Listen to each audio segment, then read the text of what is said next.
Welcome, welcome, welcome. Ed Martin here on the Pro America Report. Don't forget, visit proamericareport.com, proamericareport.com, and sign up for the Daily Wink.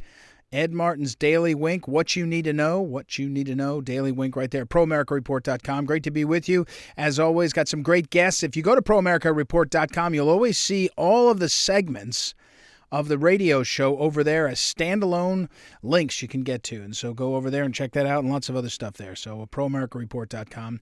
Appreciate you doing that. All right. Also follow me on Twitter at Eagle Ed Martin. You'll see a lot of the stuff we're up to right there on Twitter.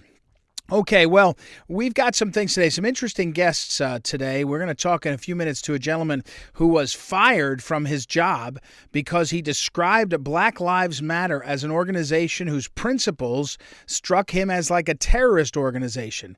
Now, this gentleman, as a young guy, he teaches at a Catholic school. He's a more conservative guy, but it's not like it was unknown. I mean, he's been doing podcasts and things. But we'll hear about that. We'll get a breakdown of that. And our friend, Dr. Brett M. Decker, will come in and weigh in. You know, if you haven't seen Brett Decker is fired up over the Supreme Court. And so we're going to talk about the Supreme Court. If you haven't seen the speech by Josh Hawley on the floor of the Senate, Senator Josh Hawley of Missouri, good friend of mine.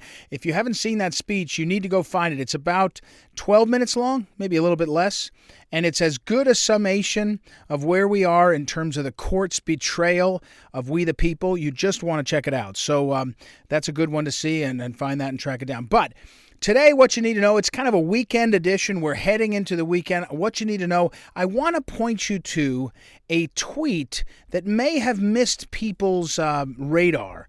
And, there's been a lot of tweets by Donald Trump in the last couple days, a ton of attention on a lot of it. But there was a tweet from, I believe it was Thursday afternoon, about 4 o'clock. And the tweet referred to this. It's Donald Trump's tweets. And I've told you before, his Twitter feed is very important. It's a very important Twitter feed because he's actually leading the country through it. I mean, he's using it both to get feedback as well as to influence what we're thinking.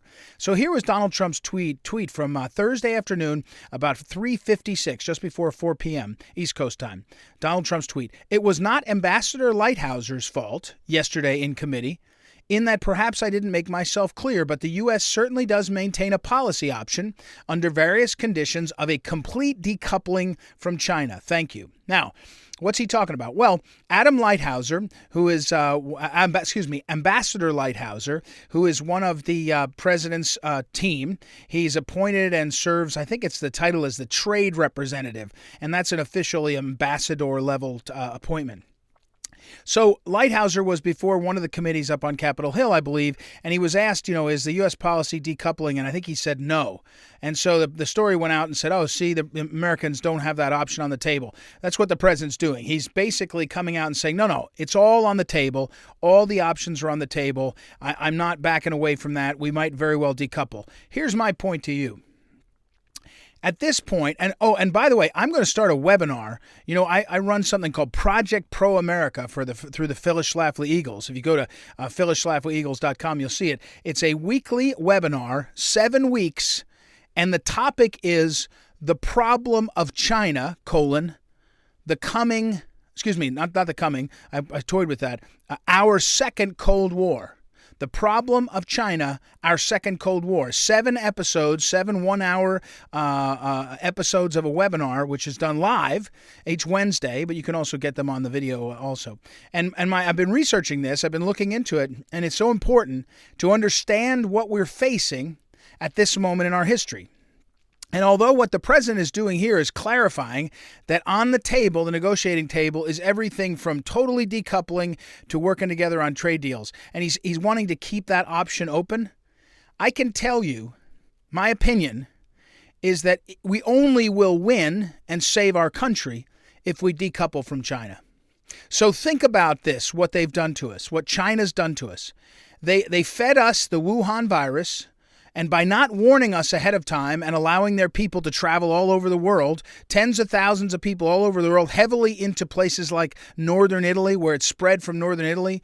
Governor Cuomo rightly got grief by saying it wasn't a Chinese virus that got us. It was coming from Europe. He's an idiot. because how he said that is meant to either dumb or he's trying to distract you and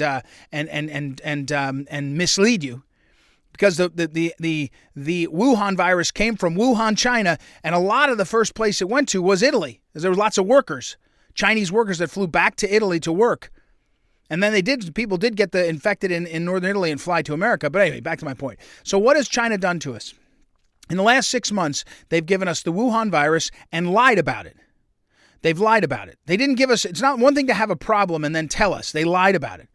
And that cost us thousands of lives. And the direct cause of our shutdown, whether you call it an overreaction or not, doesn't matter. It is what happened, is because of the Wuhan virus. So we have sick people in America, some dying because of the Wuhan virus. We have economy, just stretched to the limits with lots of unemployment because of the Chinese. And that's just before we get to what they've done in the last 20 years, where they have systematically taken jobs by lowering the cost of business in China and taking advantage of us.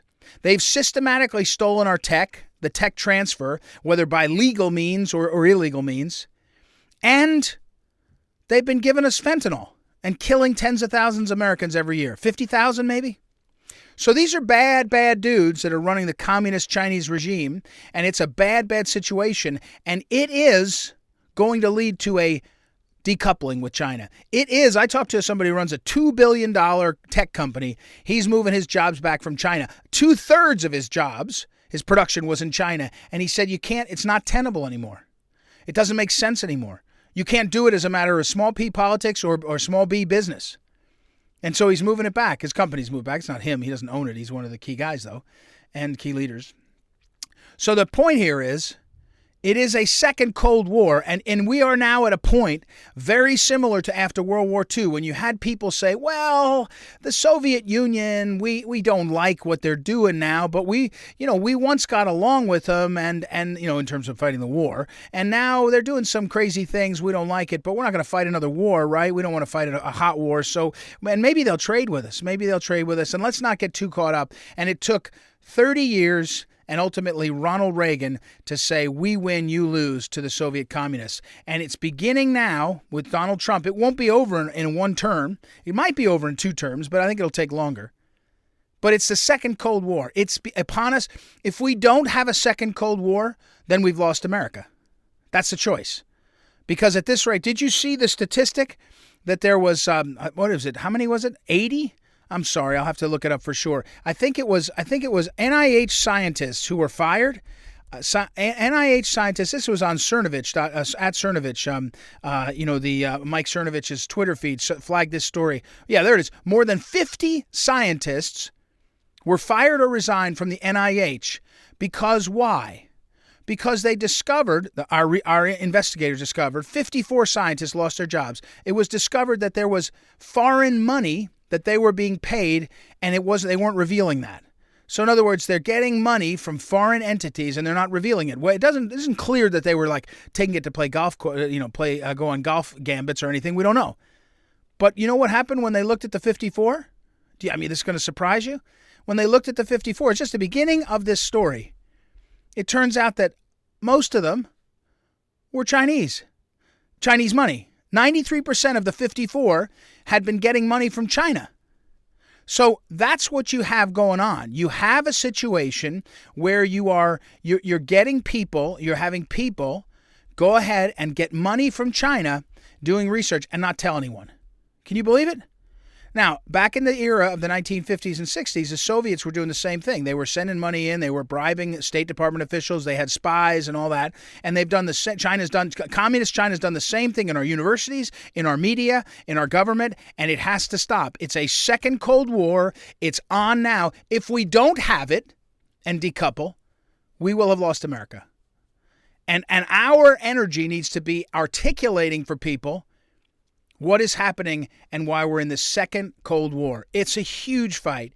It's a huge fight, and it's a huge problem, but we can win it. We know how to do it. All right, we got to take a break. When we come back, we got great guests. Don't forget, ProAmericaReport.com. Visit ProAmericaReport.com. Find out more. Sign up for the Daily Wink. That's what you need to know right there. We'll be right back. It's Ed Martin here on the Pro America Report. Be back in a moment.